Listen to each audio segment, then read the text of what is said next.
Halo semuanya, jadi balik lagi ke trip, saya Nadira. Kali ini setelah dari Bangkok, aku misahin diri ke Chiang Mai. Dari Bangkok itu naik sleeper train selama 11 jam ke Chiang Mai.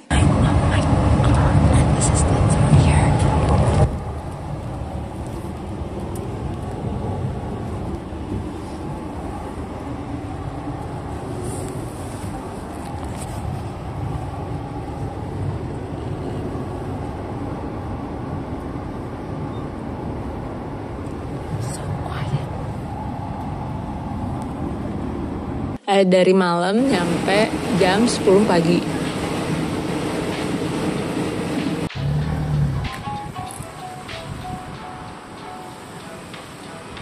Jadi objek arsitektur pertama yang aku datengin kali ini itu Calm Village Chiang Mai, yang letaknya itu masih di dalam Old City-nya. Kalau misalnya kalian stay di tengahnya Chiang Mai itu, masih bisa lah jalan kaki ke sana. Si Calm Village ini itu adalah art center di Chiang Mai. Kan Chiang Mai sebagai kota yang terkenal akan seni dan desainnya dan craft-craftnya. Makanya dibuatlah bangunan ini yang ngegabungin tradisional dan kontemporer. Isinya juga kumpulan-kumpulan dari art, desain, food, dan culture di Thailand. Untuk tradisional dan kontemporer-nya ini sangat terlihat dari bangunannya. Sebenarnya dari bentuknya itu yang sederhana dan warna-warna penggabungan hitam, abu, dan kayu digabung dengan beberapa elemen-elemen tradisional seperti bentuk atapnya yang runcing, sama di dindingnya itu sendiri disusun bata motif-motif tradisional lah. Sebenarnya pas di sana itu nggak nyadar kalau motifnya tuh berbeda-beda, cuman ternyata pas dibaca-baca ternyata setiap bangunannya itu memiliki motif-motif yang berbeda. Misalnya untuk restorannya itu motifnya tempat nasi, anyaman nasi. Nah itu diambil motifnya dari situ. Dari semuanya itu sebenarnya yang paling saya notice bentuk atapnya. Terus yang aku suka itu adalah di tiap sudutnya pasti ada aja yang menarik gitu. Seperti pas di lobi ada untayan kain benang yang menjulur dari ceiling lantai 2 sampai ke bawah. Terus ada inner court yang lebih kecilnya, bukan yang utamanya. Itu ada patung-patung di tengahnya yang bentuk-bentuk geometris dari kayu atau dari batu yang disusun secara vertikal. Terus ada di tangga belakang kayak ada jaring-jaring nelayan yang gradasi warna-warna sunset. Dia seperti art center pada umumnya, isinya juga emang beragam.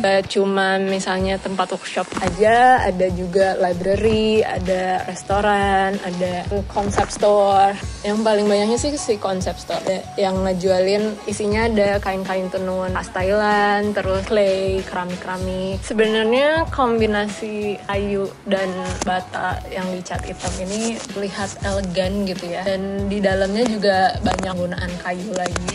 Kalau misalnya aku bandingin sama yang destinasi selanjutnya yaitu Ban Kam Wat Art Village, nggak jauh dari Old City, paling 15 menit. Jadi yang di Calm Village itu terasa elegan, art yang luxurious gitu ya, yang kayaknya aku nggak sanggup gitu beli barang-barang dari sana. Sedangkan kalau di Ban Kam Wat itu yang kayak very local, mungkin masih bisa terjangkau harga-harganya. Postcard ya paling bisa beli 50 baht, terus sisa-sisanya paling 100 sampai 500 baht gitu. Yang kayak di Calm Village kayaknya tuh barang-barang yang harganya bisa di atas 1000 baht gitu. Dan kelihatan banget sih Calm Village ini terdesain oleh arsitek gitu ya, dan masuk juga Art Dewi. Sedangkan si Ban Kam Wat ini sangat-sangat organik. Kelihatannya tuh kalau misalnya kita mempertanyakan bagaimana kalau misalnya seniman ngedesain bangunan mereka sendiri. Jadi kumpulan-kumpulan retail yang diisi oleh seniman-seniman lokal, dan emang kelihatan dari tiap bangunannya itu emang sesuai dengan ekspresi dari para senimannya itu sendiri.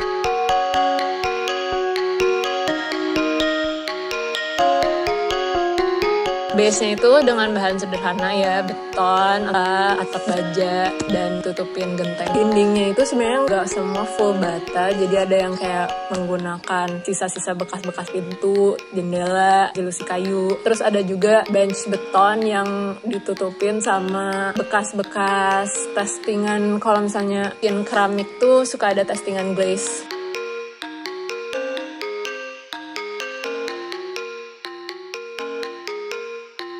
Di flow areanya tuh juga sangat organik.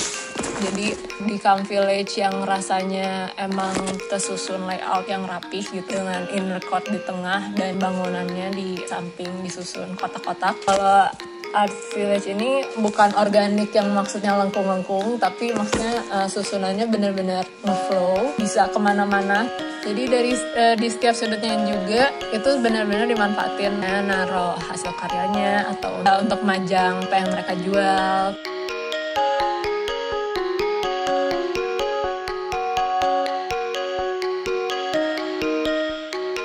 Tapi sayangnya karena lagi musim hujan, jadi si area amphitheaternya ini ditutup atap, terus orang nggak bisa kesana juga karena becek. Di amphitheaternya ini ada beton dan rumput juga gitu, sayang banget.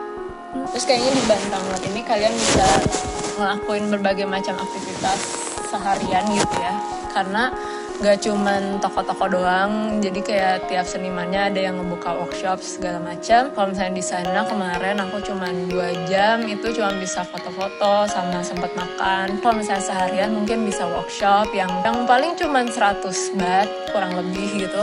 Workshop yang kayak melukis atau keramik atau binding book gitu. Dan di sana juga bisa nongkrong di kafe atau di restoran. Ada yang beneran kelihatan restoran, ada yang kayak warung gitu.